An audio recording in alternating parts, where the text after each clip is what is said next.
sa scholarship. Dito ko sa taas, dito ko. Ibo, dito ka. Dito ka sa harap. Dito ka sa harap. Dito ka sa harap. Hanggang dito. Siling ka ba? Siling ko. Yan, dito ka. Dito ka. Dito ka.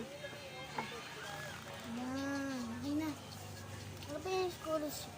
Scholarship ito. Ako po si Ethan Efrain A. Casar Tagalas, Marinas, Cavite. At ito pong scholarship ko po na to. Kailangan ko po at ito po yung mga kapatid ko.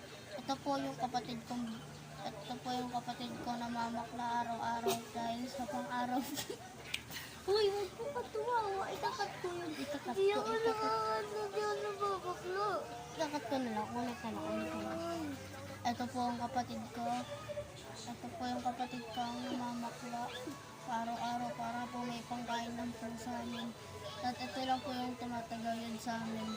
Ito po yung isa ko pong kapatid. At ito naman po yung pangpahirap po sa amin.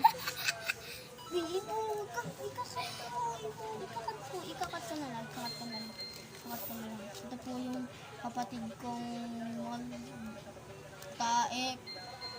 At ito po yung kapatid ko. Dahil po sa pandemic, hindi na po siya makagalaw. Dahil po sa pandemic, hindi na po siya galaw. Galaw ko nga, boy. Ay, hindi na po talaga. At ito po yung kapatid ko. Ito po yung isa pong tumatagawin sa amin. At hindi na po siya nakakapagsalita. Nakagalaw! Ikakat ko yun. Isa pa. Ito po yung kapatid ko na dahil po sa epekto ng pandemya. Hindi na po siya makagalaw. Dahil po sa scholarship po na to, hindi na po siya makagalaw. Galaw ko nga, boy. Hindi na po siya makagalaw.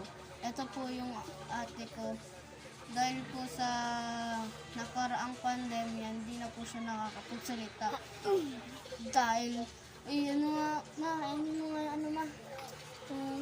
salita mo sa nila.